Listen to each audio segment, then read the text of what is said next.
Assalamualaikum warahmatullahi wabarakatuh.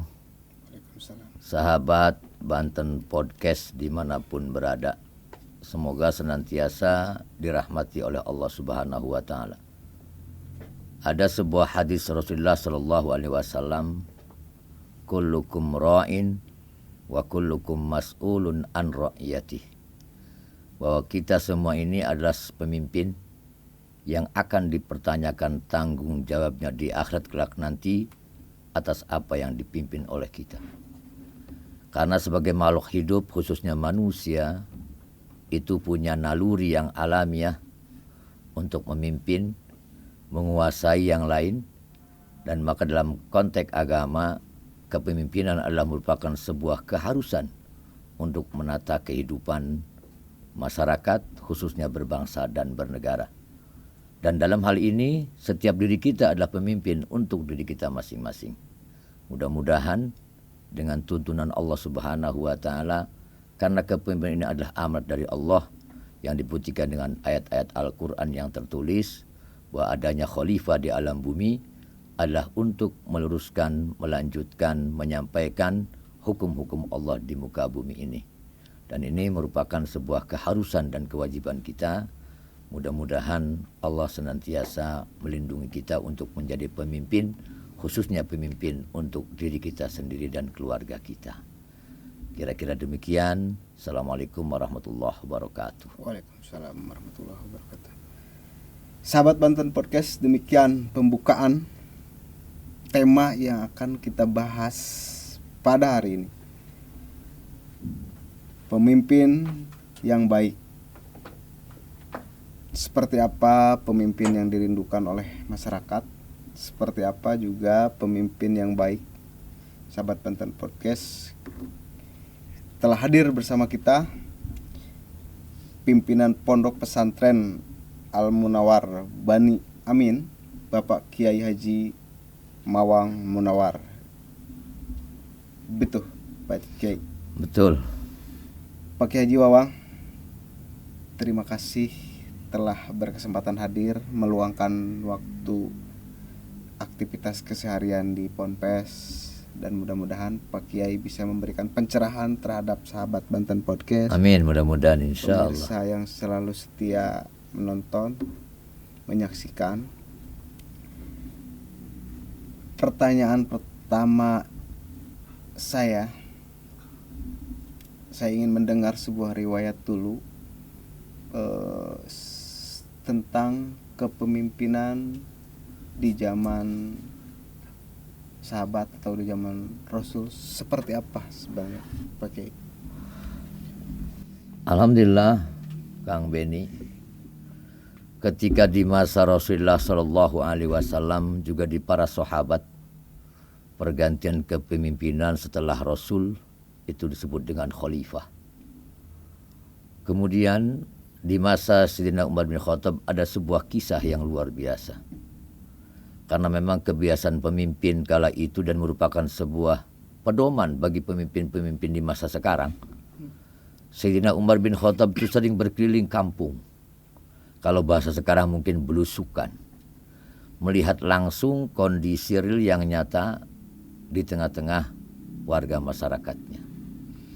Satu waktu tengah malam, beliau melewati sebuah rumah gubuk yang hampir roboh, yang di dalamnya terdengar suara rintihan anak kecil yang sedang menangis kepada ibunya. Sayyidina Umar bin Khattab berhenti mendengarkan itu, mendengarkan percakapan di dalam ruang tersebut.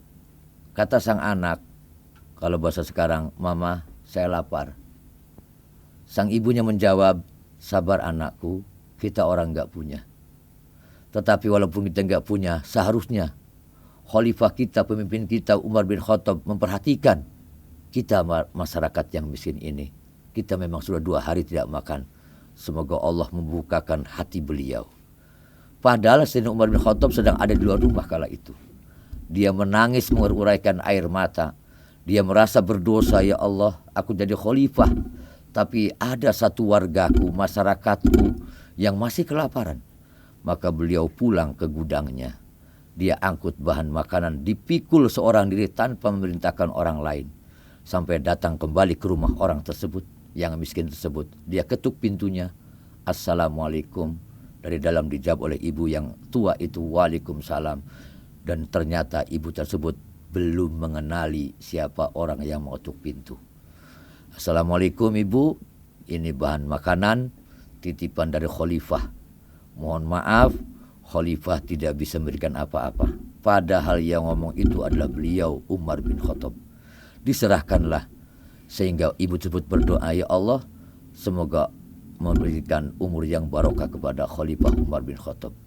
Kembalilah Umar bin Khattab keluar sambil berurai air mata menangis. Lebih baik aku kelaparan daripada rakyatku yang kelaparan. Dan dari sosok ini sebuah kisah yang luar biasa. Mestinya seorang pemimpin yang model demikian, rela berjalan kaki memanjakan masyarakatnya. Dan percontohan ini yang merupakan contoh yang luar biasa. Tidak mau kenyang sebelum masyarakatnya kenyang. Tidak mau bersenang-senang selagi masih ada masyarakatnya yang kesusahan. Maka ini sebuah contoh pemimpin, sebagai tauladan yang baik, bahwasanya seorang pemimpin yang baik adalah pemimpin yang bisa masuk ke hati masyarakat. Kalau boleh saya katakan zaman sekarang, pemimpin yang mau menginjak tanah. Jangan jadi pemimpin yang tidak menginjak tanah. Nanti bisa jadi bahasa Jawanya pemimpin bobongkong. Karena pemimpin bobongkong itu nggak nginjak tanah. Yang maksud nginjak tanah di sini adalah mau belusukan masuk ke wilayah-wilayah tertentu. Jangan dianggap bahwa terentas kemiskinan, sementara di sebagian belahan wilayahnya ada orang yang masih kelaparan.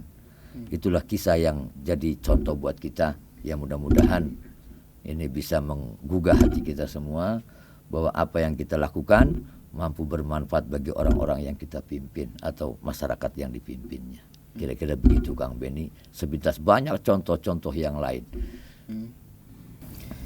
Dalam kehidupan kita sebagai warga negara dan bernegara, tentu ada pemerintah, tentu ada pemimpin. Dalam hal ini konteksnya pemimpin dalam konteks pemerintahan. Bagaimana menurut Pak Kiai yang dimaksud dengan pemimpin yang amanah atau yang baik, yang masuk ke dalam kriteria yang seharusnya? Karena pemimpin itu adalah seorang sosok, figur yang didambakan oleh masyarakat, didambakan oleh semua orang. Dalam konteks kali ini, untuk mencari pemimpin yang terbaik, saya kira karena kita manusia biasa, beda dengan orang-orang dahulu, Rasul lebih-lebih, kemudian para sahabat dan orang-orang yang lain.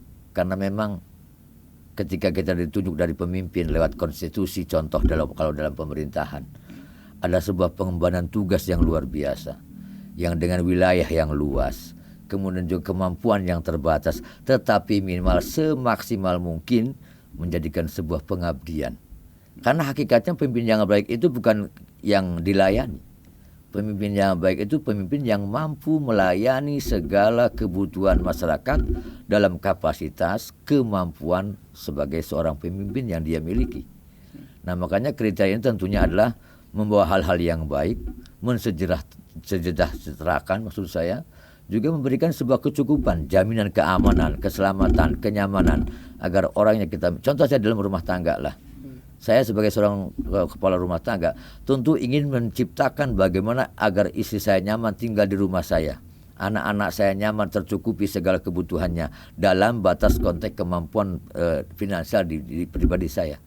Saya kira setiap kita adalah pemimpin daerahkah kita, pemimpin sholatkah kita, pemimpin rumah tanggakah kita, juga termasuk pemimpin dari anggota tubuh kita, tangan kita, kaki kita, perut kita, mata kita, telinga kita, bagaimana agar dipimpin oleh hati kita, sehingga apa yang dilakukan oleh anggota tubuh kita tidak menyimpang dari aturan-aturan agama.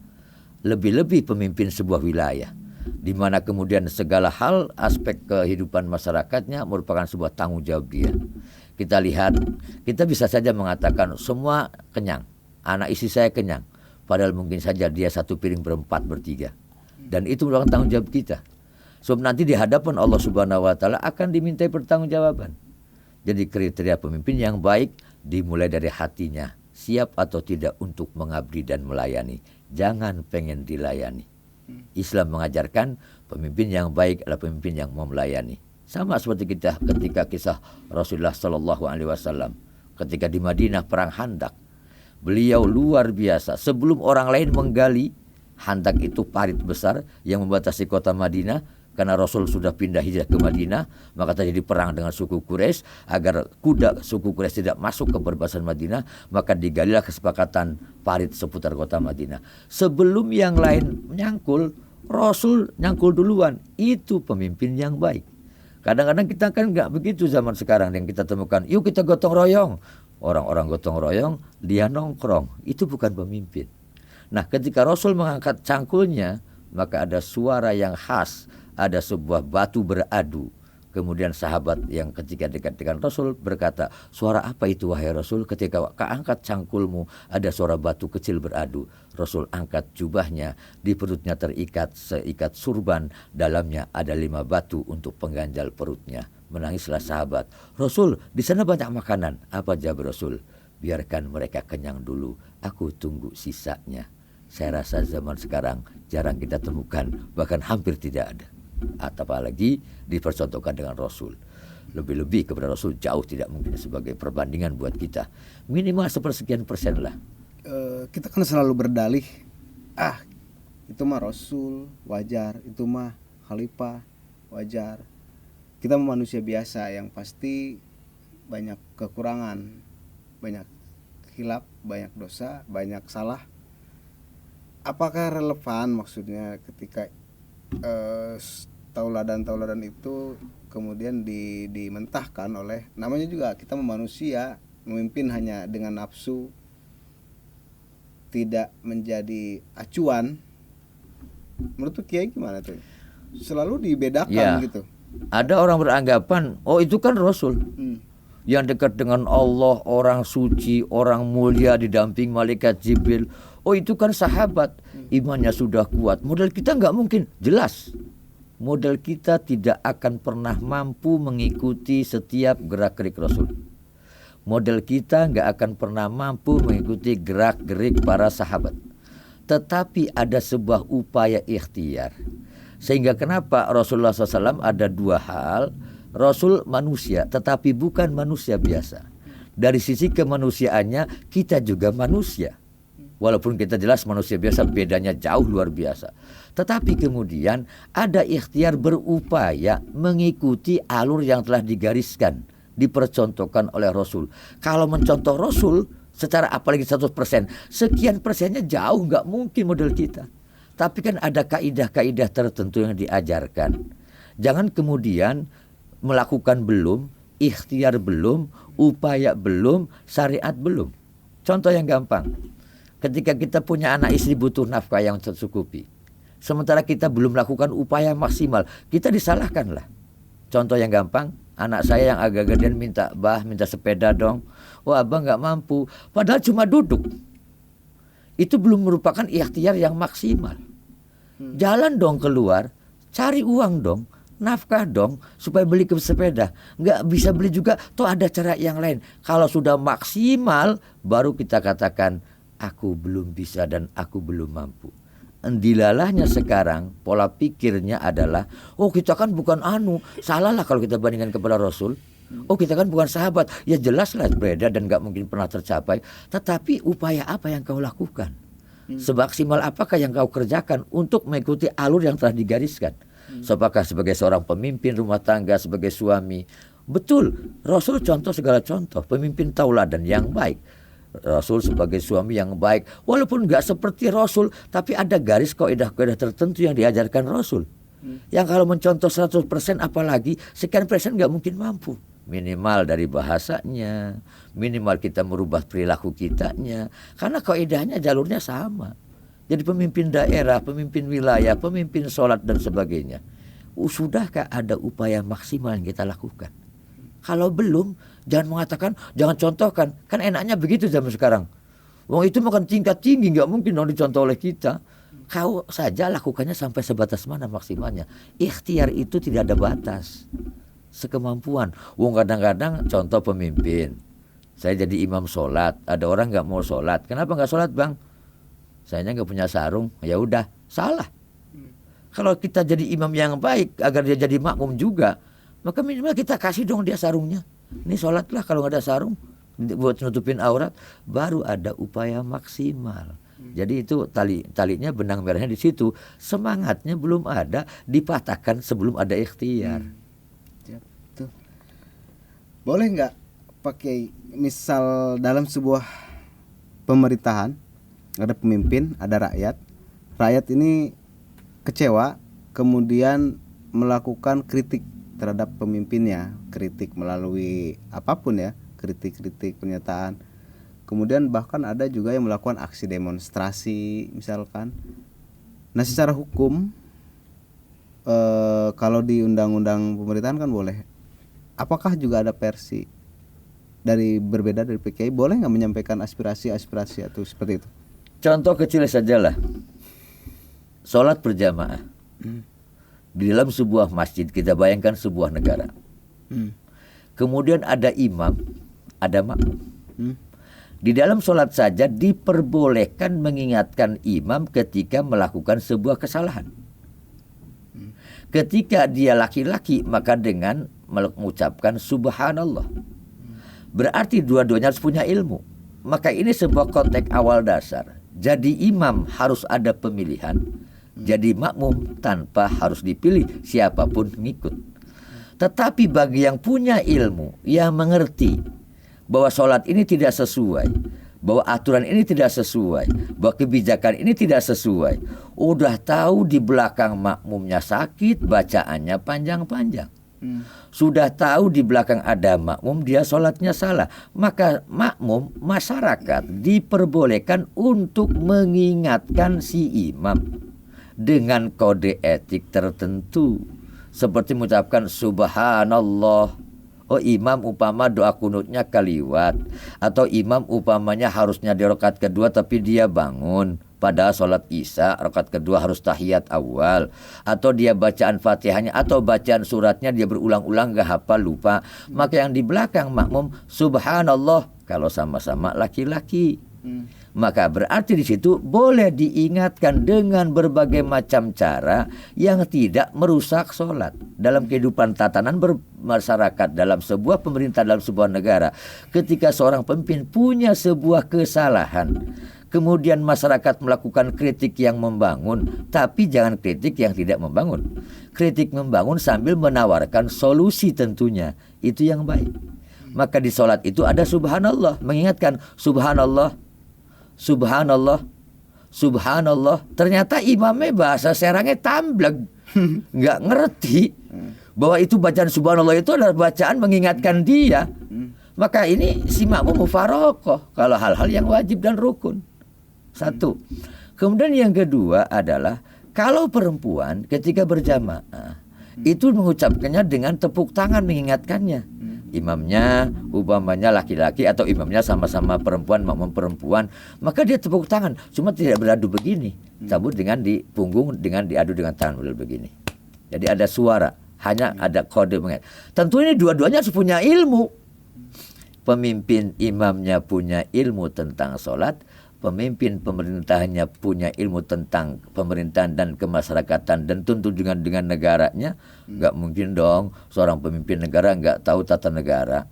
Nggak mungkin dong pemimpin negara nggak ngerti tentang ekonomi, atau ada pendamping-pendamping pakar-pakar ekonomi yang disediakan. Nggak mungkin dong tentang hal-hal yang lain, kesehatan, tuh ada yang bagian kesehatannya. Maka ketika ini mengerti, si makmumnya mengerti, maka akan timbul sebuah satu pemahaman untuk membangun. Kritiknya boleh, demonya boleh, tapi yang santun dan punya etika. Tahun ini juga tahun politik karena akan ada pemilihan-pemilihan. Sebagai referensi, sebagai umat muslim, apa dalil-dalil yang bisa Pak Kiai sampaikan atau sehingga masyarakat bisa memilih kriteria-kriteria pemimpin yang baik menurut ajaran muslim? Simpelnya adalah ya memang menjelang orang mencari pemimpin itu tergantung dari kapasitas orang yang menilai. Tetapi secara umum ini ada satu kata-kata indah. Pemimpin yang baik adalah pemimpin yang disayang di atas dan juga bisa menyayangi ke bawah. Itu pemimpin yang baik. Ke atas maksudnya kepada sang penguasa, dia punya iman, dia punya rasa takut akan dosa dan sebagainya. Dia juga punya sebuah keyakinan bahwa dia diawasi oleh Allah. Maka kalau udah mulai sayang kepada yang di atas dan menyayangi yang ke bawah, itulah kriteria yang baik. Kadang-kadang orang taat ibadahnya, takut sama Allah, tapi ke bawah nggak sayang. Belum seimbang, belum standar, belum baku, dan belum jadi sebuah pilihan yang terbaik. Kemudian ada yang sayang ke bawah, tapi nggak takut sama Allah. Banyak orang mimpin melakukan sesuatu kesalahan untuk membantu orang lain dengan dalih sayang. Contoh kalau pemimpin seperti di rumah tangga, saya saking sayangnya ke istri pengen beli intan berlian, saya curi, saya rampok. Itu berarti belum disayang oleh yang di atas, tapi hanya sayang kepada yang bawah. Nah, pemimpin yang baik adalah pemimpin yang mau sayang kepada yang di atas, disayangi oleh yang di atas, dan juga mau menyayangi di bawah. Artinya kepada Allah dia takut, kepada masyarakat dia mau menghormati, menyayangi, dan memperjuangkan hak-hak rakyat. Jadi kira-kira yang namanya pimpin yang terbaik itu yang model demikian. Terbaik secara umum adalah pemimpin yang baik adalah pemimpin yang punya niatan hati yang baik, tentu tidak bisa diketahui oleh kasat mata. Kemudian yang kedua adalah yang punya track record yang baik. Banyak orang yang jadi pemimpin dadakan, naudzubillahi min dzalik. Karena dia punya kemampuan hal-hal yang lain, dianggapnya mampu, padahal kan tidak setiap orang menguasai satu ilmu. Apa bunyi-bunyi ayat-ayat Al-Quran terkait kepemimpinan itu? Nah, seperti contoh dalam surat di Al-Quran, di surat As-Sad ya, ini kalimah firman Allah yang ditujukan kepada Nabi Daud alaihissalam. Ya Daud, inna ja'alnaka khalifatan fil ardi fahkum bainan nasi bil haqqi wala tattabil hawa fayudilluka an sabilillah. Artinya begini, ya Daud, sesungguhnya aku jadikan engkau di bumi ini sebagai khalifah. Khalifah itu hamba Allah yang diangkat oleh Allah dan untuk meluruskan injazi ahkamillah, meluruskan, melanjutkan, menyebarkan, memberikan pemahaman tentang hukum-hukum Allah. Tentunya adalah hukum kebaikan dan kebenaran, antara baik dan salah, benar dan yang lainnya. Nah kemudian ayat selanjutnya, fahkum bainan nas, maka lakukanlah hukum kebijakan antar manusia bil haqqi dengan benar. Benar dalam sini konteks agama, yang tidak merugikan makhluk Allah, yang tidak merusak makhluk Allah, dan tidak melanggar aturan-aturan kaidah yang ada. Baru kemudian wala tatabil hawa, jangan ikuti hawa nafsumu. Karena hawa nafsu itu mendorong orang untuk melakukan hal yang tidak baik. Karena hawa nafsu itu dihembuskan oleh setan, bisikan untuk melakukan hal yang buruk, merugikan orang lain, melakukan kesewenangan, melakukan kebijakan yang tidak memberikan kemaslahatan dan sebagainya. Itu namanya hawa. Baru nanti ujungnya fayudilluka an sabilillah, maka kau akan jelas akan menyesatkan orang-orang tersebut. Kelakuan tersebut akan menyesatkanmu dan menjauhkanmu dari jalan Allah Subhanahu wa taala. Jadi kaidah ini adalah bagaimana seorang pemimpin yang memberikan sebuah aturan, sebuah kebijakan yang tidak menyesatkan, yang tidak merugikan, yang tidak melanggar kaidah-kaidah norma-norma yang berlaku. Kira-kira demikian pemahamannya. Berarti ada juga ketika tidak sesuai, bagaimana hukumnya masyarakat menerima pemimpin-pemimpin yang dianggap tidak sesuai dengan syarat-syarat kepemimpinan yang diperlukan itu? Apakah selalu masyarakat yang salah? Karena mau tidak mau kan menerima. Misalkan pemimpin di masyarakat harus menerima tingkat bawah. Toh hasil pemilihan menangnya ini, terpilihlah si A. Mau tidak mau, walaupun misalkan itu dianggap, bagaimana menilai penilaian kriteria ini? Wah, pemimpin ini tidak sesuai kriteria yang baik nih. Ya, sama seperti sholat yang saya sampaikan tadi, Pak. Ada mekanisme, ada tata cara. Kalau mungkin upama sampai maksimal kerusakannya atau kepemimpinannya tidak baik, toh ada jalur-jalur tertentu yang dicapai. Dengan ciri awal, umpama melakukan kritikan lewat jalur yang ditentukan. Toh ada jalurnya, mekanismenya ada, undang-undangnya ada. Ketika seorang pemimpin menyimpang dengan sekian hal-hal keburukan dan sebagainya, sudah melampaui batas ABCD. Dan kalau bahasanya kan, kalau di menteri ada resapel, kalau ada di DKM ada musyawarah bahwa imam ini tidak sesuai, bacanya tidak fasih, kemudian juga dia sembarangan dan sebagainya. Toh ada musyawarah DKM. Di pemerintahan juga kan ada tentunya. Kalau memang sudah tidak layak menjadi pemimpin, toh ada mekanismenya. Ada tata caranya, ada jalurnya. Jadi contoh kecil di masjid saja, sebuah negara kecil masjid namanya, sebuah wilayah yang kecil masjid namanya. Kalau imamnya salah, satu tegur dulu, lihat kritikan, tegurnya lewat salawat subhanallah.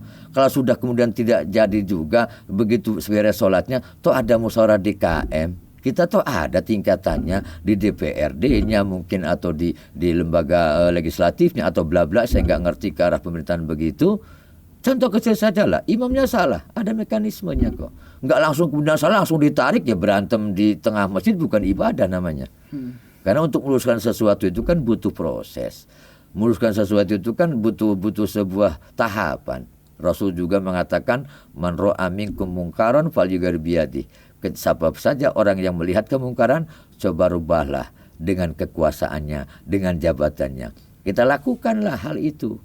Kalau lewat kita sebagai warga negara yang baik, lewat kritik bagaimana caranya. Kemudian setelah itu dengan ada tahapan yang lain sebagai DPR atau apalah legislatif, bisa ada mekanismenya dengan hal-hal yang dilakukan sesuai dengan undang-undang yang ada. Di masjid juga begitu, di rumah tangga begitu. Kalau imamnya sudah nggak baik, boleh mengajukan cerai kok istri. Contoh halnya kemampuan biologisnya sudah tidak mampu, boleh istri minta cerai. Ada jalurnya, boleh. Karena memang rumah tangga itu tujuannya, walaupun tidak satu-satunya tujuan itu, tapi adalah merupakan bagian daripada keutuhan rumah tangga. Atau dia galaknya luar biasa sampai mau membinasakan, membahayakan, boleh. Ada aturan mainnya. Nah, negara pun begitu, saya kira. Jadi tidak harus, pemimpin itu harus dihormati. Jadi apapun keputusan pemimpin, baik buruk, itu karena hasil demokratis, hasil pemilihan, misalkan ketua RT misalkan, walaupun itu menjadi menyimpang dan segala macam, kita harus ikutin. Tidak harus seperti itu ya? Oh, tidak harus seperti itu. Contoh kecil lah, rumah tangga lah. Turutilah suamimu. Perempuan yang baik itu ada ciri-cirinya. Istri yang solehah itu ada ciri-cirinya. Ini ngomong dengan masalah kepemimpinan dalam rumah tangga. Makmum istri yang baik adalah satu, bila mana dilihat bisa membahagiakan. Masyarakat yang baik adalah masyarakat yang aman, damai, sejahtera. Itu harapan kita semua. Ketika ada imamnya kurang baik, maka mulai dari kita dulu. Bagaimana dengan etika yang baik, tata cara yang baik, tidak harus kemudian memecah belah, intoleran atau berkelompok-kelompok atau radikal untuk menurunkan seorang pemimpin. Tidak harus dengan jalan itu.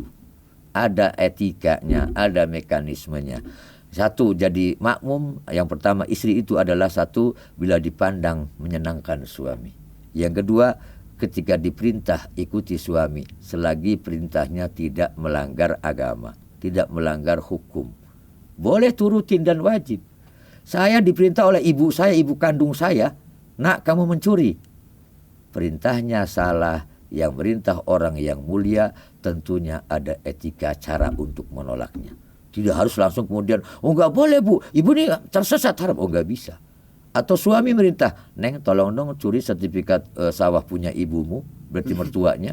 Kata si istri, enggak bisa, kamu harus nurut, ini perintah suami. Oh enggak bisa kalau salah.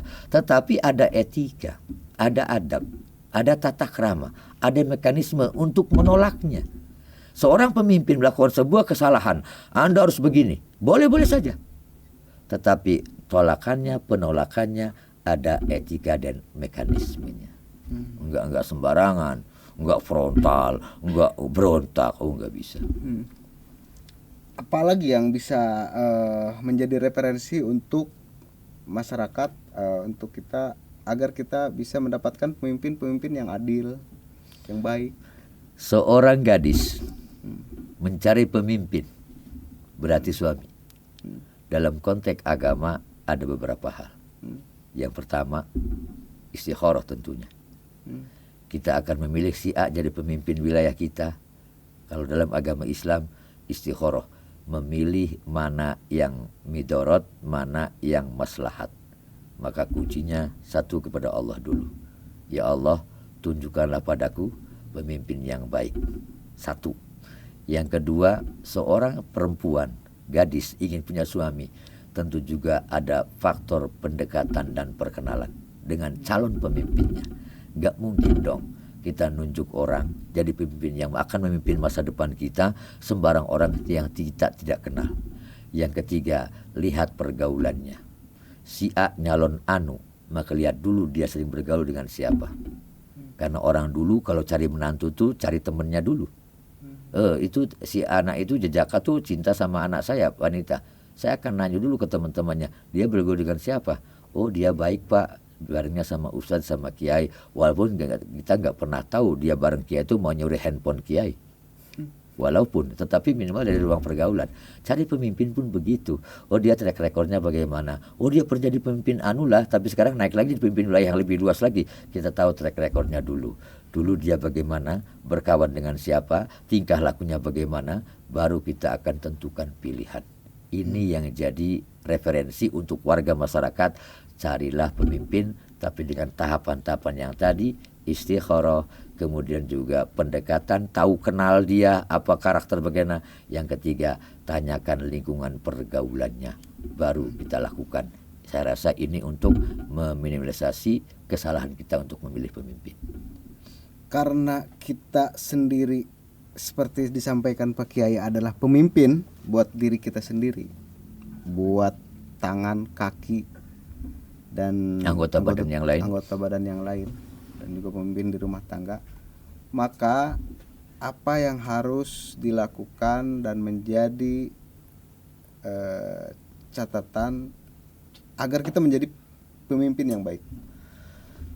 Pemimpin yang baik berupaya untuk pribadi kita belajar dari sebuah pengalaman.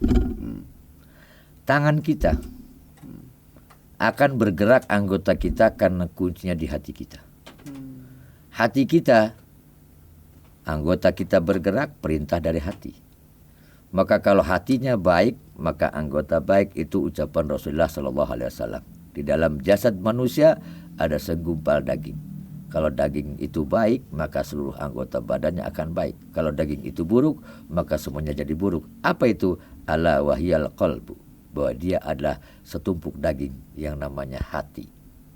Hati ini yang memimpin anggota tubuh kita. Hati ini yang menggerakkan anggota tubuh kita. Hati ini yang memerintahkan seluruh anggota tubuh kita untuk megang yang halal, megang yang haram, tergantung hatinya. Maka dalam hati perlu diisi dengan apa nyatanya iman. Sementara iman bisa naik, bisa turun. Kadang naik lagi kumat, rajin ke masjid, lagi kumat, tidur terus di rumah. Karena memang kelasnya kelas kita begitu. Maka bagaimana itu? Ada beberapa cara. Satu, diisi dengan ilmu pengetahuan. Yang kedua, bergaul dengan orang yang benar. Maka itu akan menuntun kita menjadi pemimpin yang baik. Untuk mensucikan, menjaga hati kita sebagai sumber penggerak, motor penggerak dari seluruh anggota kita yang bergerak. Jadi ketika pemimpin begitu, dari hati dulu. Nah, sebagai closing statement Pak Kiai, pada akhirnya Pak Kiai harus bisa memberikan sebuah kesimpulan terhadap bagaimana kita bisa menjadi suri teladan untuk menjadi seorang pemimpin yang baik dan adil dan benar sesuai ajaran.